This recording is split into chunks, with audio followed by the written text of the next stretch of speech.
TD, TDAH. Não é falta de foco. Entenda os sintomas reais. Ó, que rapidinho, vocês viram? Gostei. Ana Carolina, neuropsicóloga. Bem-vinda, viu? Obrigada. E boa tarde. Tarde. Seguinte, a gente estava falando um pouquinho sobre o TDAH, que várias pessoas têm esse diagnóstico. Primeiro, a falta de atenção, hiperativismo, uma pessoa que tem hiperfoco. A gente já sabe algumas características, né? Porque agora, não digo que tá hypado, mas tá todo mundo buscando aí um transtorno para se explicar. Por isso que eu te perguntei, é muito difícil a gente, né, eu acredito, diagnosticar e pegar esse diagnóstico também e dar como certo, né? Você sente essa dificuldade? Verdade, é uma verdade.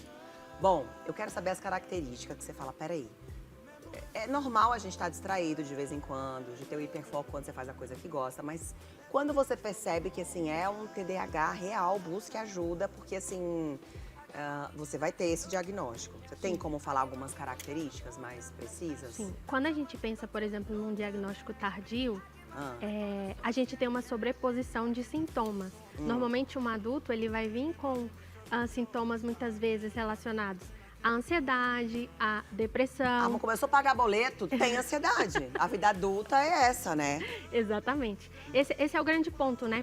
Da gente diferenciar para uma ideia de transtorno, né? Ansiedade é comum a gente ter, que é um alerta do nosso corpo. Mas à medida em que a ansiedade ela passa a te paralisar, a trazer consequências negativas, aí a gente começa a pensar, opa, a gente está falando de fato de uma possibilidade de um transtorno.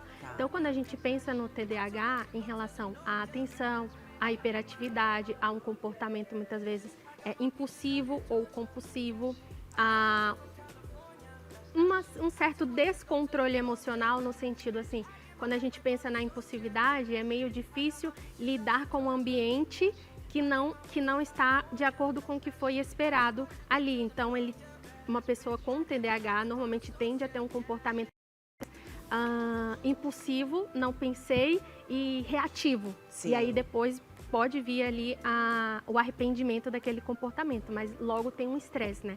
Então, quando a gente pensa numa pessoa com TDAH, a gente pensa num cérebro já naturalmente estressado. Então, entendi. Porque A pessoa que não consegue se controlar real oficial. Isso, porque a gente pensa nos prejuízos em funções executivas, né? Que é exatamente esse ponto de planejar, executar, organizar o pensamento para poder fazer aquilo dentro do que seria esperado. Então, uma pessoa com TDAH, ela vai ter um pouco mais de dificuldade de esperar, de racionalizar tudo ali certinho e seguir. Então vai acompanhando aí, gente. Vocês estão algumas dessas características, mas calma. Aí você tem que buscar um especialista, explicar tudo o que você sente, enfim, conversar antes de ter o diagnóstico e começar a tomar o remédio. Eu tenho, vou ter que tomar remédio, porque hoje em dia tá todo mundo doido por um remédio, né? Pra apagar o incêndio. Então, muito bem. Bom, quando as pessoas descobrem, né, na vida adulta, que tem um TDAH, o que a gente é ótimo, porque eu tô me colocando com TDAH, né? O que a gente deve fazer? Tem que ir pro remédio? Eu posso me tratar sem o remédio? Existe uma terapia, eu tenho que fazer a terapia junto com o remédio? O que você acha? Normalmente, a gente pensa mesmo numa terapia, numa psicoeducação ali dos sintomas do transtorno, que seria o quê? Compreender o que é o TDAH, quais são os gatilhos que você tem, que te fazem ter comportamentos que te deixam estressado, que te deixa fora do que seria esperado ali, do que seria o seu comportamento adequado ou normal. Sim. Mas muitas vezes, principalmente no diagnóstico tardio, é muito complicado, é muito difícil para o adulto seguir somente com a psicoterapia, fazer uma mudança somente comportamental. O TDAH tem cura? O transtorno do TDAH? Não. A gente tem uma minimização dos sintomas, uma aprendizagem a lidar com os sintomas e as suas dificuldades, mas cura não. Quando a gente pensa em transtorno, não. E quando ele é acompanhado de remédio e terapia, o impulso, aquele pelo menos aquela compulsão, ela consegue trabalhar e falar, nossa, esse comportamento é do que eu tenho aqui no cérebro, não. Assim, ela vai conseguir amenizar, mas não vai conseguir ser outra pessoa. De tipo, eu não vou reagir hoje. A pessoa que tem TDAH. Isso. A pessoa ela tende a cada vez mais ir diminuindo à medida em que ela não vai deixar de ter impulso. Não. Determinadas situações ela vai acabar tendo aquela reação. Porque Porque conforme o processo de autoconhecimento é muito importante por isso, né? Conforme Sim. você vai se conhecendo e vai percebendo situações que geram gatilhos para você, você vai cada vez mais evitando ou vai se colocando num lugar assim, de olhar para a situação, pensar sobre ela e como agir.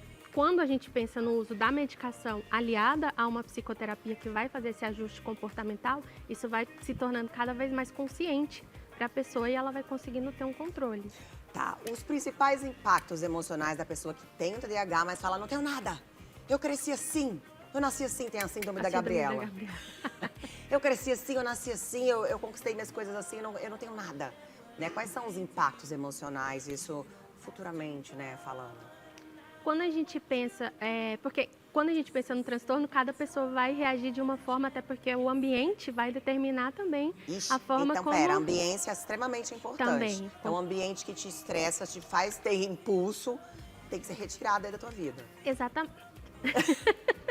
Retirado não, mas tentando ao máximo ali, né, evitar, porque trabalho a gente sabe que é Então, algo sempre estressante, por mais que você ame o que você faz, ele vai te gerar estresse, né? Sim. Estudar, muitas vezes você tá numa profissão que você gosta, mas você Sim. pode ter alguma situação lá mais estressante. Posso ver um pouquinho o retorno, que eu não tô conseguindo bem aqui. Obrigada, Santinhos, pra eu me localizar aqui no rolê. Muito obrigada, senhoras e senhores. Continuando, então você controla esse impulso, né? Sim. Isso, mas a ambiência, a gente sabe que não posso falar tchau, trabalho, não tenho. Você tá me deixando ansiosa aqui com impulso, não pode ser assim. Não. Até porque, por exemplo, quando a gente pensa em crianças, né? Sim. Inicialmente é difícil, em alguns casos, a gente identificar, por exemplo, até mesmo meninas. Pelo próprio papel social da menina, da mulher, muitas vezes ela não vai ser aquela criança, aquela menina muito agitada como um menino, por exemplo, ter um comportamento mais hiperativo. Ela vai muitas vezes apresentar um comportamento mais de desatenção, de uma lentidão, de uma dificuldade ali talvez em terminar as tarefas dentro do prazo na sala de aula, enfim. Tá. Um comportamento mais ansioso, uma autoestima um pouco mais rebaixada. Eu vejo que muita gente hoje, né, muitas crianças estão tomando remédio e eu ainda não tenho uma ideia formada sobre isso. Eu falo, nossa, mas será que precisa mesmo já? Né, eu fico com uma certa dó, assim, de falar, nossa, mas já vai dar remédio?